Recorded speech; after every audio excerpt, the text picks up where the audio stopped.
السلام علیکم ورحمۃ اللہ۔ اس وقت میرے ہاتھوں میں علامہ کمال الدین الدمیری رحمۃ اللہ علیہ کی شورۂ آفاق کتاب حیات الحیوان موجود ہے، اور یہ اس کی جلد نمبر 2 ہے۔ اس عظیم کتاب کی صفحہ نمبر 36 پر انہوں نے ایک عجیب واقعہ ذکر فرمایا ہے۔ یہاں پر آپ دیکھ سکتے ہیں، یہ جو آخری لائن ہے، علامہ دمیری رحمۃ اللہ علیہ نے لکھا ہے کہ ابن ابی دنیا نے ابو مختار التیمی سے روایت کیا ہے، وہ کہتے ہیں کہ مجھے ایک آدمی نے بیان کیا کہ ہم ایک دفعہ سفر پر نکلے اور ہمارے ساتھ ایک آدمی تھا جو حضرت ابو بکر رضی اللہ عنہ اور حضرت عمر رضی اللہ عنہ کو گالیاں دیا کرتا تھا۔ استغفر اللہ۔ کہتے ہیں ہم نے اس کو منع کیا مگر وہ باز نہ آیا۔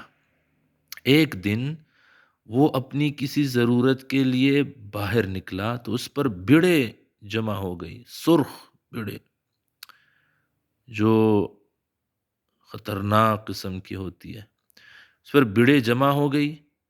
اس نے ہم سے مدد مانگی، چیختا ہوگا کہ میری مدد کرو، مجھے نجات دو۔ کہتے ہیں ہم مدد کے لیے گئے تو انہوں نے یعنی ان بڑوں نے ہم پر بھی حملہ کر دیا۔ کہتے ہیں ہم نے اسے چھوڑ دیا تو ان مکیوں نے، ان بڑوں نے اسے ٹکڑے ٹکڑے کر دیا، یعنی نوچ نوچ کے اس کے پورے جسم کو نوچا اور اسے مار دیا۔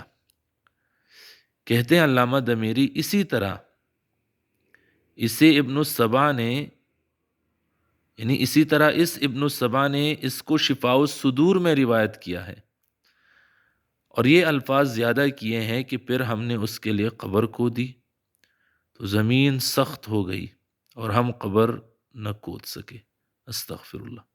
تو کہتے ہیں ہم نے اس کو وہاں زمین پر ہی ڈال دیا اور اس پر درختوں کے پتے اور پتھر رکھ دیے۔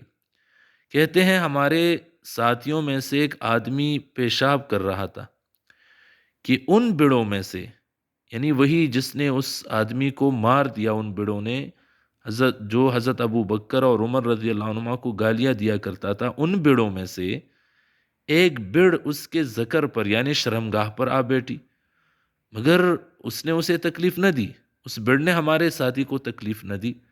حالانکہ اگر یہ بڑ کاٹنے کے لیے صرف آئی تھی تو پھر ہمارے ساتھی کو بھی ڈھنگ مارتی، مگر ہمارے ساتھی کو کوئی تکلیف نہ دی۔